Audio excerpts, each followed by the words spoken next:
Friday night. Right, but the fact that the governor of New Jersey or a police officer from my security detail Who always joins us when you always feel just at home around the table, it really says something. And so this is really what, in my opinion, life is about. It's connecting to other human beings in a substantive way, sharing spirit and affirming your commonalities, affirming the richness of two human beings and what we have to offer each other that's beyond something transactional, that's beyond something you could do for me or some angle I can play to get something. It's really just about celebrating life. And we call our society in Oxford l'chaim. It means to life. And that to me was a foundational experience because it gave all of us, so far away from home, a piece of home. And what is home? Is it a physical space? Is it a building? No, home is where you can connect with another human being, to nurture yourself, to restore your spirit. And so many of us don't do those things that are truly restorative. Sleep or zoning out in front of the TV, that is not restorative in the way that I'm talking Exactly. about. A spiritually restorative is connecting to other human beings who you care deeply about, who you love, and who love you back. What we're trying to do is take the things we've created on Friday nights and give it to other families. Is that something that you can endorse?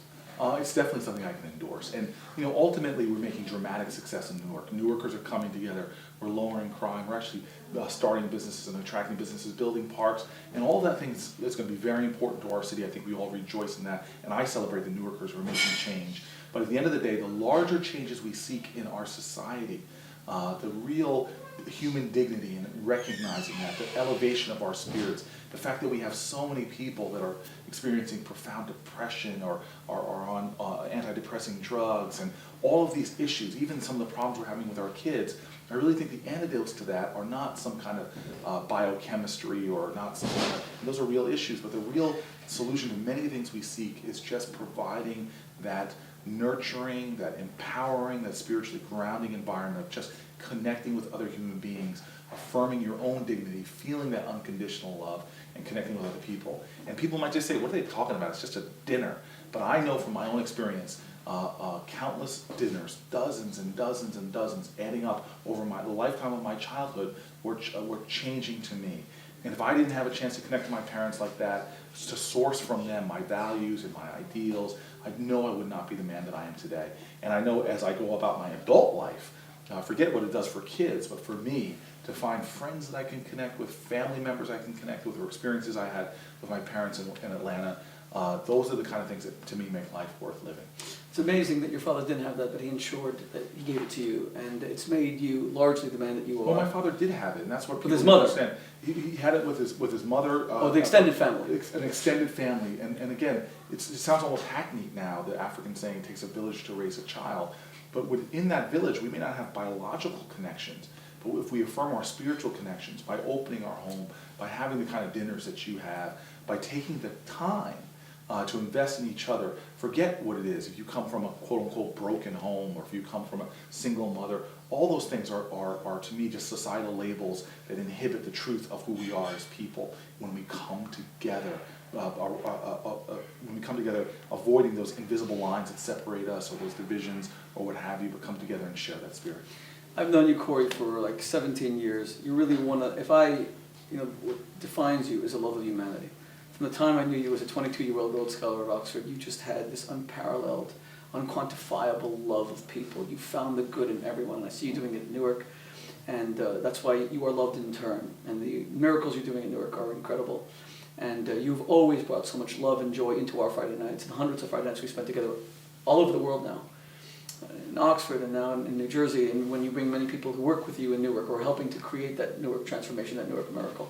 So we're very grateful to you for that. And right. But to understand this, I'm not doing miracles in Newark. Newark is the miracle. Emerson, to paraphrase him, he said, that only what you have within can you see without. If you see no angels, it's because you harbor none.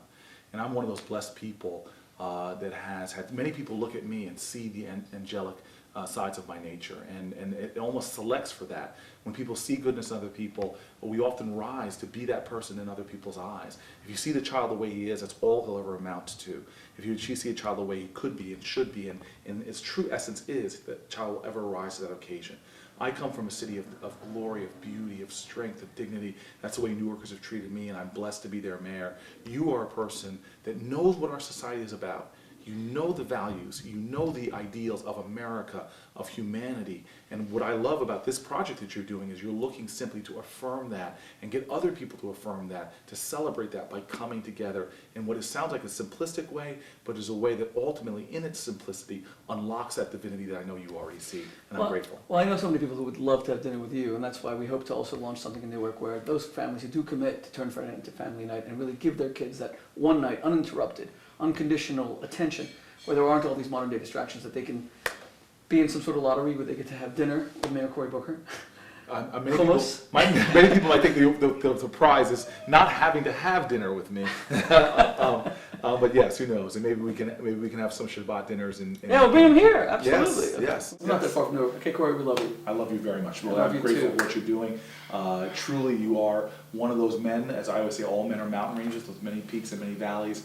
I happen to know your valleys, but your peaks inspire me every day, and I'm grateful. Thank you, Yeah, Cory. you really have been a true brother to me. My valleys, you mean these deep, the rifts in the actual tectonic plates of the earth, but there are some peaks as well. The good thing about us is we love each other. Amen.